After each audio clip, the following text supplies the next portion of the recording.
Welcome back, guys. We have hit the 900 subscriber mark. I am very happy to make this video to talk about our house and whether the house in general or your house in general should be considered an asset.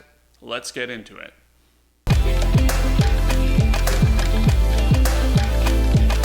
Welcome back, guys. Well, first up, my name is Sean. If you're new here, I'm documenting my journey to financial freedom. So if you'd like to talk about investing and personal finance, please consider hitting that subscribe button for more videos and supporting this small channel that I started.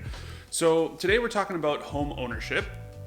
Is it worth it? And the two sides of the question as to whether it's an asset or not. So how I'm going to do this video is I'm going to present a lot of the arguments for each one and then the counter arguments. So I'll talk about whether it is an asset, the main arguments as to why it is, and then the counter arguments to that.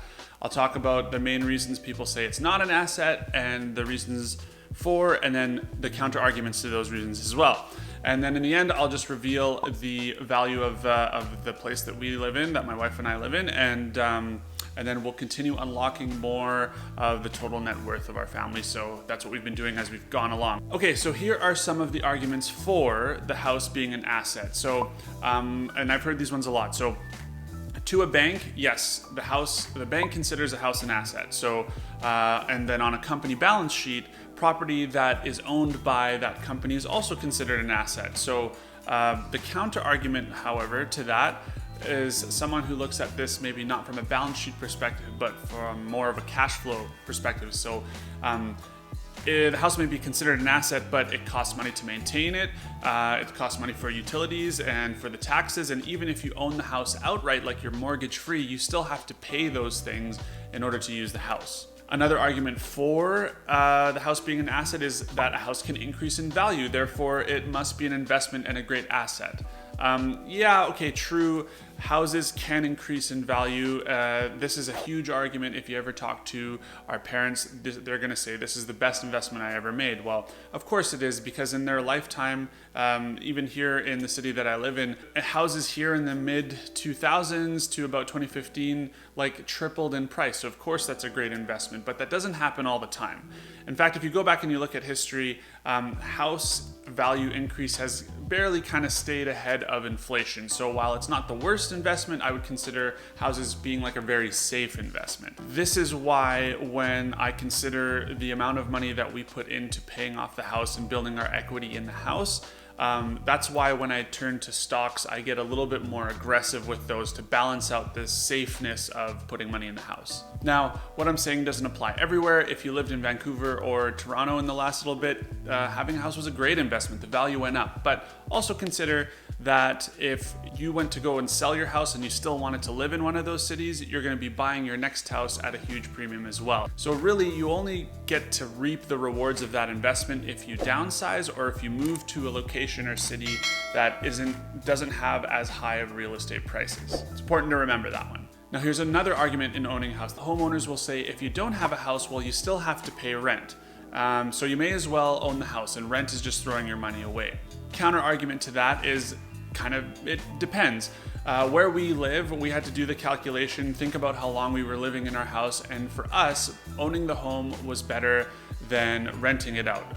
Paying the rent for houses that are in our neighborhood was the same as paying a mortgage plus utilities when we broke it down. So we felt that we'd rather build the equity in the house.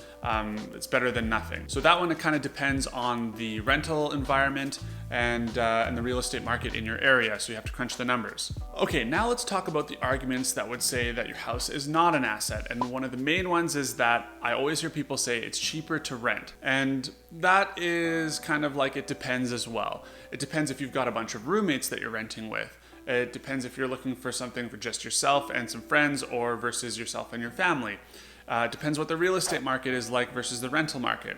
Right now, if you're single in the city that I live in, renting a downtown condo, you can do it for so much cheaper than you could 2 years ago. And for sure, it's cheaper to rent. But out in the city, on the edges of town where there are new families and new homes, where we live, it is pretty much the same as paying a mortgage. So the answer to that one is it depends. Another argument you'll hear is that the landlord takes care of all the taxes and maintenance, so you don't have to pay any of that stuff. Well, again, that's not true. When you're paying rent, you're indirectly paying for those expenses too. So while even if your mortgage free, you'd have to pay for that. As a renter, any landlord with his salt is going to be integrating those costs into your rent. So you're indirectly paying them, or you should be anyway. One other argument you'll hear is that once you've paid the principal of your house and it's paid off, you've put a lot of money into one asset that you won't be able to get at again unless you sell your house.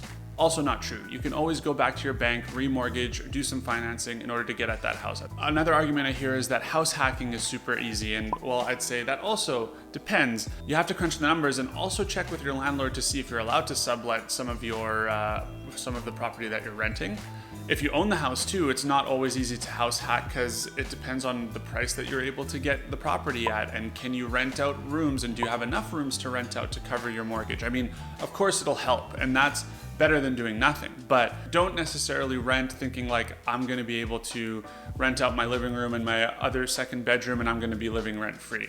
It all depends on what the rental market looks like. In the city that I live in, I've heard of one person house hacking their rental, and that was when they were able to rent out 2 bedrooms and basically sleep on the couch in the living room. So if you're okay with doing that, sure, anything is possible. Another thing that I noticed about house hacking, you'll see a lot of these examples where people, instead of buying a house, they'll say they'll buy a duplex and rent the second unit, live in the first one. And somehow they can rent the unit and pay for their own mortgage at the same time.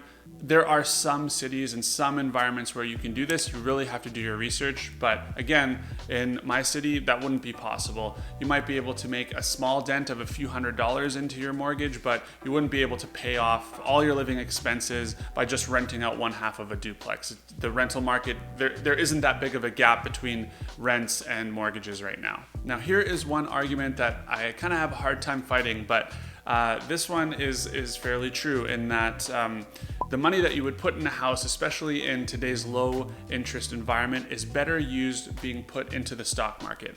And if you're a real math whiz, especially the last few years, the markets have just been really going really well, and that would 100% be true.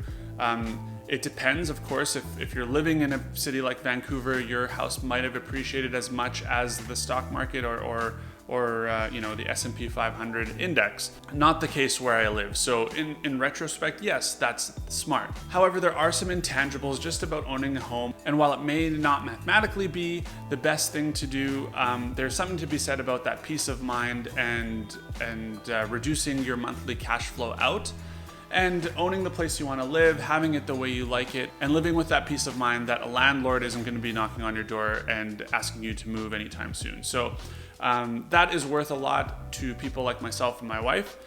So that is why we have made the house a goal to pay that off, and we will be using the money that we'd normally put in our mortgage for the next 20 years towards other investments. So that's just how we chose to do it. But that is definitely a good argument in favor of renting if rent is in fact cheaper than paying off your mortgage. Now, there are 2 instances where I would consider the house an asset.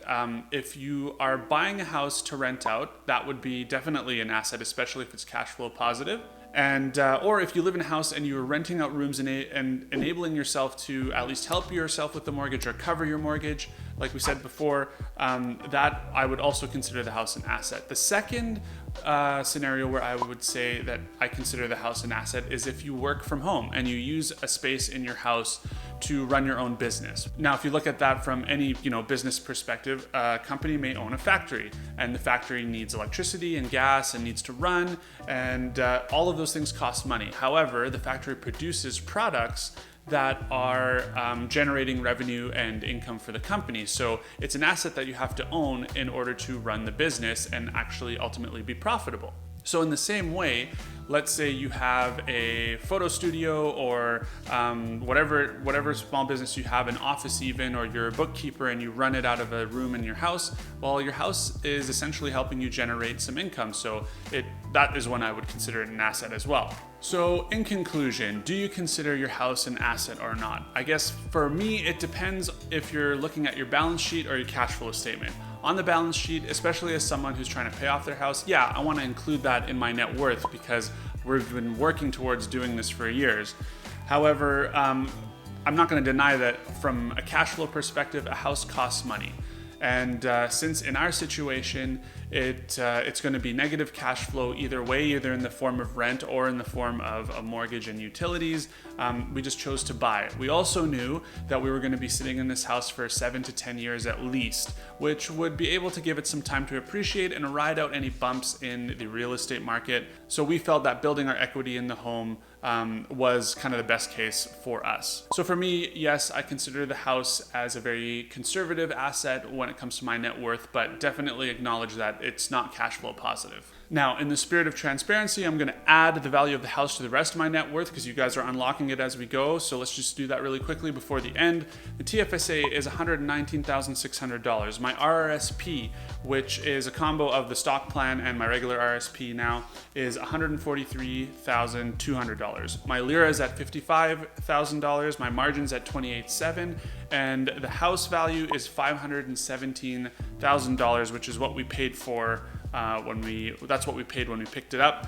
We feel like we've increased the value by doing the renovations, but also the housing market hasn't been that great, so it might have canceled each other out. That's a conservative estimate.